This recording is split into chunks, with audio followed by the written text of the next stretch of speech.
Welcome to RV Out West. I'm your host, Brooks. My family of four's base camp is located in the beautiful Pacific Northwest, and our RV adventures radiate from there. I'm relatively new to RVing, and a few years ago, I convinced my wife that for an anniversary present, we should buy a used tent trailer from some friends of ours. Ever since then, we have fallen head over heels for the RV life, and we now find ourselves towing a 26-foot Jayco travel trailer. So grab yourself a mug of coffee and join us as we discuss RVing around the West. From sweet camping spots, gear and equipment, to tips and tricks, we've got you covered. We are RV Out West.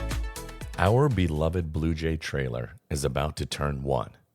Moving up from a pop-up to a travel trailer has meant that we have had to upgrade some of our gear, and we've also added a few luxury items now that we've had the space and the power to use them. Today, I present to you our holiday gift guide. If you're looking to get that special someone in your life some camping gear this year for the holidays, I'm going to share with you our top 10 most items that we have used either on our pop-up, on our trailer, or in our campsite. These items all help make our camp life just a little bit easier and a little bit more fun. Coming in at number 10, pie irons.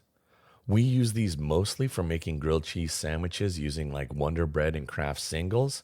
Although I think new in 2022, I want to give French toast breakfast a try in the pie irons, getting some of that thicker bread, battering it up with the eggs, cinnamon, and vanilla, and then cooking them in the pie irons over the open fire for a breakfast. But pie irons we've added to our camping gear, and they've been a fun, surprisingly welcome addition, and the kids really enjoy using them. Number 9, Hammock Stand. We have a lot of trees out here in the Pacific Northwest, and I have my hammock that is in my truck all of the time.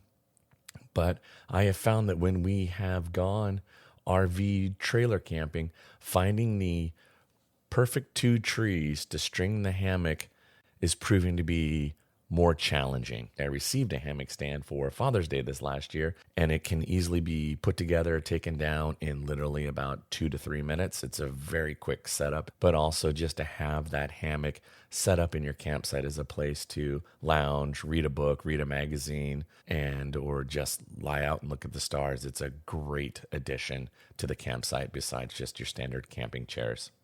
Coming in at number 8, a multimeter. I use a $20-ish multimeter that I bought at Harbor Freight. I am by no means an electrician or have a ton of electrical knowledge, but I use my multimeter a lot. I've used it to check status of my deep cycle batteries. We've had a couple of issues that I've needed to resolve and look through, and so using that multimeter is coming as one of my most handy tools and made things a lot easier when I've needed to do a lot of problem solving. Coming in at number 7, a shower head. We replaced the factory shower head. It was probably, I would say, one of the very first kind of upgrades, if you will, that we did to our Jayco trailer. I bought the $45 shower head, the Oxygenics. I bought it at a Walmart. And what's so fantastic about it, it has a switch. So kind of once you're in the shower and you get your hot and your cold all dialed in and you've got your perfect ideal warm temperature to take your quick shower, to do the whole kind of GI showers and constantly be turning the water off and on while you shampoo, condition, soap up your body, etc., to have to spin those dials back and forth has been really problematic. And then you don't get the mix just right. And so it's either too hot or too cold and you're standing there. So I find it's best that this Oxygenics has a switch on it. So you can just turn it off at the shower head and stop the water. So you can go ahead and lather yourself up and then flip it back on and the water's at that perfect temperature. It was all of about a 15-minute installation. And that has proven to be a really great upgrade to make our camp life a little bit easier, especially like when we're running the kids through the shower. We can set the temperature and off and on with that switch on the shower head. Kid 1 goes in, takes their shower, they're done, kind of the handoff to the other parent to towel them off and help them get dressed, and then the other kid jumps in and rocks their shower while the other one's getting dressed in their jammies or whatever. So upgrading our shower head was a really big help. Coming in at number 6 is a brand new magazine. It's called RV Today, brought to you by our friends over at Rootless Living Magazine. It is a brand new RV magazine, and what's so fantastic about it is it's written by RVers for RVers. So it's got all of the great content that's not necessarily coming from a business, in that more that advertorial. It is way more editorial. It's written by people who are out actively RVing. Their first edition covers like tips and tricks on how to winterize. There's the RV content, the 50 great RV content creators, which, hey, RV Out West is one. Anyway, I totally recommend you check it out. They're running a special right now. And so if you'd like, they have both a digital, a print, and a combined digital and print subscription. And if you'd like to save 20% off that subscription, go ahead and use promo code wherever. Yeah, that's promo code wherever, and you can save 20% off your subscription. Who doesn't like to have a magazine to read either at the campsite, or if you have to do winterization and your beloved trailer is tucked away for the winter, magazines are a great way just to kind of keep thinking about camping and helping you plan to get ready for your next trip and just keep the stoke alive. So check out rvtoday.com. Coming in at number 5 is the Dirt Guard and the Clear H2O water filter.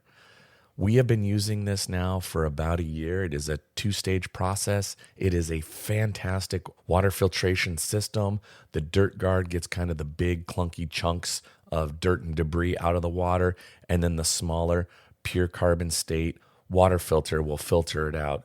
And we have drank water straight from our tap. We do also have a Brita filter for a 3rd stage that we'll use sometimes when we're set up for longer stays. You can absolutely learn more about this product. I've done an in-depth interview with their CEO, Keith Bernard, back in episode 7. So if you haven't given that a listen, I recommend you go and check out that episode. We go into what is water filtration, how does it work, what's the difference with Clear H2O's water filtration systems and some of the others, and they kind of talk about some of the differences. This has been an absolutely fantastic add to our trailer and to our camping. I totally recommend it. You can find Dirt Guard and their inline water filters at your local Walmart and pick it up there. Coming in at number 4, the Phoenix flashlight. Just recently, I talked about in a pit stop how I have added a handheld, kind of more like a tactical everyday carry flashlight into my trailer bag. I keep it in my truck. And, there's a time for using a headlamp, but this Phoenix flashlight, I gave a full in-depth review in episode 16 in the pit stop, but I will say that it is super bright and it is a fantastic flashlight. And, being RVers, having those flashlights readily available and easily to use has been a really huge help. And it's really not something that I had originally expected that I would need so much or use so much. But the Phoenix flashlight is a fantastic flashlight. I have the PD35 version 3.0. If you're interested, you can learn more about that at phoenix-store.com. Again, that's phoenix-store.com. Coming in at number 3, people often ask what's kind of one of the quirky, fun things that you've added to your campsite. And hands down, I have added, and I stand by it, misters. I've bought misters at a Home Depot, and I use those, and I'll zip tie them inside my 10x10 tent. And then I just use a Y adapter splitter at the water source there in the campsite, and everything's all on quick disconnects, so I can switch out to a hose if I need to spray some kids off, or I've set up sprinklers in the past so the kids can kind of run through a sprinkler on a hot day. But the misters are fantastic for when you adults are just wanting to sit under the 10x10 tent on a super hot summer day, getting some shade, and have some light misting going on to kind of keep you cool as you're hanging out and enjoying your friends' company. I am thinking about maybe adding one of those stick in the ground misters that I've seen that are kind of like a corkscrew shape that you can stick in the ground and run the hose. I don't have any experience with them, but I've been looking at them. The misters that we do use are just your standard mister kit. I want to say they're $25, $30 at a Home Depot. And again, like I said, I just kind of lace them in and around the inside of our 10x10 pop-up tent frame, and we'll zip tie them in place and use those that way. But misters have been a very, very welcomed addition to our campground, and we keep them in my water box so they're easily accessible as needed. Coming in at number 2, this was a Christmas present I received last year from my beautiful bride, and it was a countertop ice machine. This is a total luxury item. It is not necessary. It is not required. It is not needed. But once I have one, I don't know if I'll ever go back. The Countertop Ice Maker is fantastic. It kicks out, you can do large or small rocks, but it kicks out the large rocks about every 6 minutes. You know, these rocks melt pretty quickly in a cocktail. So, you know, buying a big bag of ice if you're looking for a lot of ice is still going to be your best way to go. You're not going to use your countertop ice machine for adding additional ice to any sort of coolers. You know, I do bring a cocktail shaker on a camping trip, so to use it to mix up campground cocktails, or if I'm having a bourbon on the rocks, to add some rocks into my cup, the countertop ice machine is great for that. We also, not everybody likes to imbibe in beverage and drinking, so we also purchased a sun tea thing, and we make sun tea in our campsite. And so using the countertop ice machine for ice cubes to cool off the sun tea when you're in the afternoon wanting to have a nice cold iced tea has been super helpful. Coming in at number 1 is the Viair Air Compressor. I received this as a Christmas gift last year from my wife, and it was one of those ones that had been sitting in my Amazon wish list because I feel like it was just something maybe I needed, but I wasn't really sure if it was something I was going to need, so it just kind of had been sitting in there. Well, unbeknownst to me, she bought it for me and gave it to me as a gift. And over the course of this last year, I have used the Viair Air Compressor on numerous occasions. It has come in so handy, from checking my trailer tires. Each time before we go on big, long moving days, I will check the air pressure in my trailer, as that is very important to do. I can easily hook the air compressor up to my truck battery and use it to fill all of the tires in my trailer. I did have to buy an additional extension air hose that's all on a quick disconnect, because the cable on the air compressor, the power cables, are alligator clips that clamp onto the battery in my truck. That is not very long. That is maybe a 5 or 6 foot lead. And then it comes with 25 feet of coiled air hose. So I did buy an extension of an additional 25 feet of air hose that I keep in the bag. And so I can, from the front of my truck, reach all the way back to the trailer tires on our trailer. But the Viair Air Compressor has been the absolutely most handy and useful thing that I have used throughout our first year with the travel trailer. It did come in handy, obviously, for filling up kids' bike tires, you know, when we're at the campground. But most importantly, I've used it numerous times on our trailer. I should also add that while we were in West Yellowstone, we did end up getting a small, slow leak on one of our trailer tires. So I was constantly filling up that tire and monitoring it. And as we were leaving Yellowstone, I did have to go and search out a patch and get that tire repaired. Had I not had that Viair air compressor, I would have been stranded at the campground. That is why this is ranked number 1. I wasn't expecting it to be friendly and useful as it is, but it has definitely got me out of pinches, and we used it a lot. I cannot recommend it enough. Well, there you have it, our top 10 most useful gifts that we recommend for this holiday season for that special someone in your life who loves to RV, loves camping, and these are great ideas that will help just make your camp life just a little bit easier.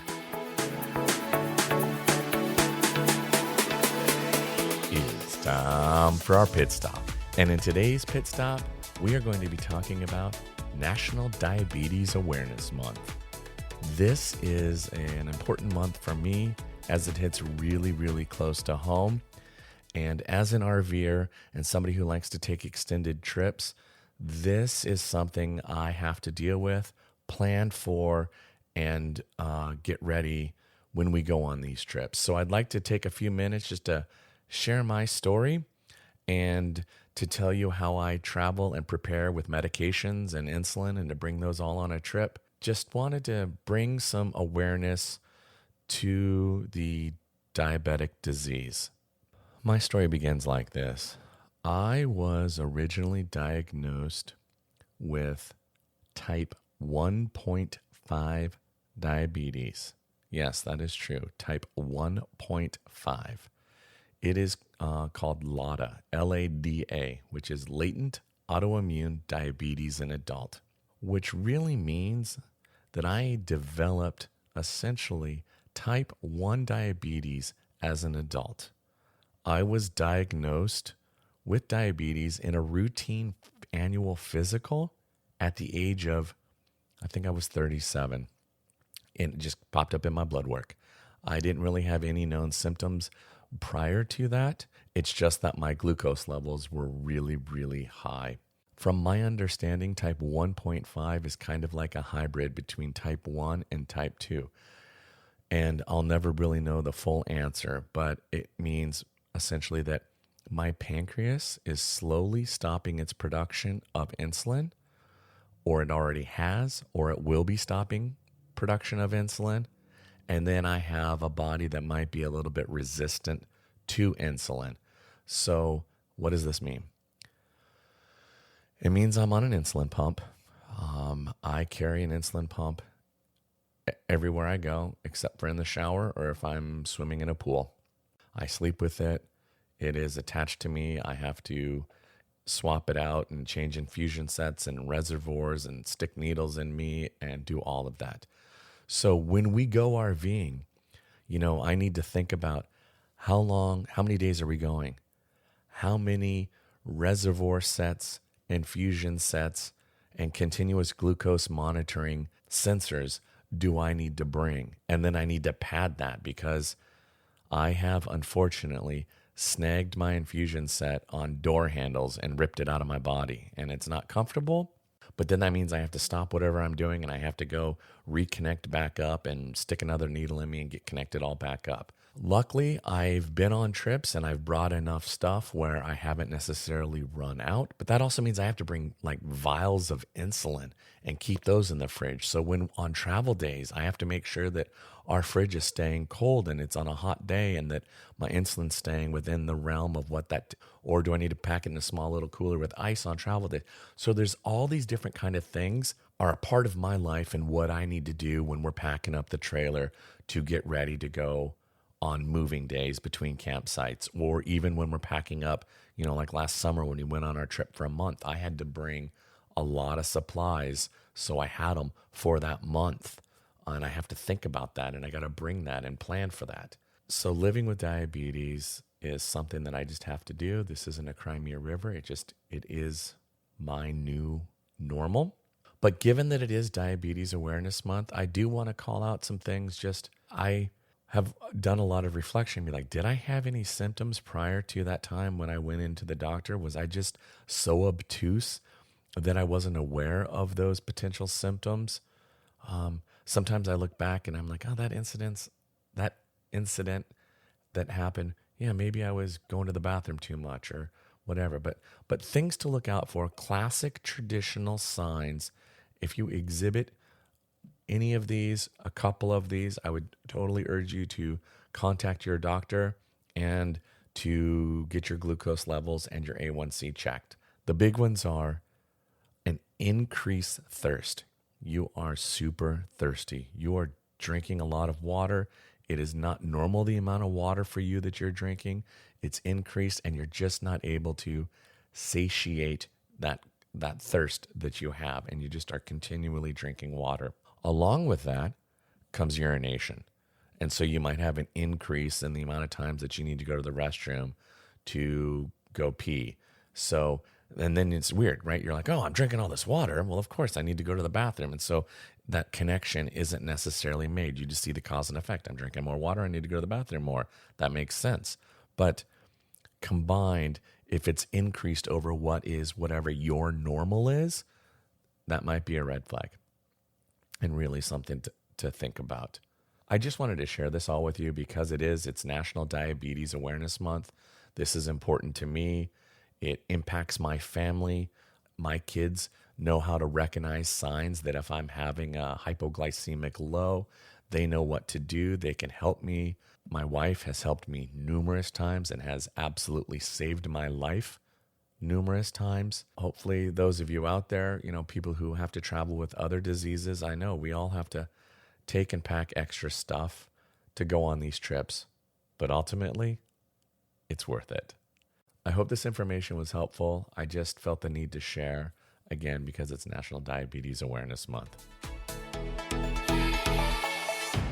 In our next episode in 2 weeks, I'm going to recap our first year of travel in our Jayco trailer, what we've learned about RVing, and I'm going to cover our top 3 favorite campgrounds in the Pacific Northwest, just in time for your spring and summer planning. This will be a great episode that's jam-packed with a lot of helpful information. You're not going to want to miss it. In the meantime, please be sure to share with your friends and family about this podcast and head over to Apple Podcasts and leave this show a rating and a review. If you're not yet subscribed to the show, please do so. That way you'll never miss an episode. Now get out there, explore, and go see what's beyond the horizon. Thanks so much for listening to RV Out West. Join us again in 2 weeks with our next episode. Please like and subscribe to our podcast on iTunes or wherever you choose to get your podcasts so you never miss an episode. And I sure would appreciate if you left a rating or a review of the show. Special thanks to Scott Holmes Music for providing the intro song, We Are One. RV Out West can be found on Instagram and Facebook, where you can interact with us and follow along on our RV adventures around the Pacific Northwest. So get out there, explore, and go see what's beyond the horizon.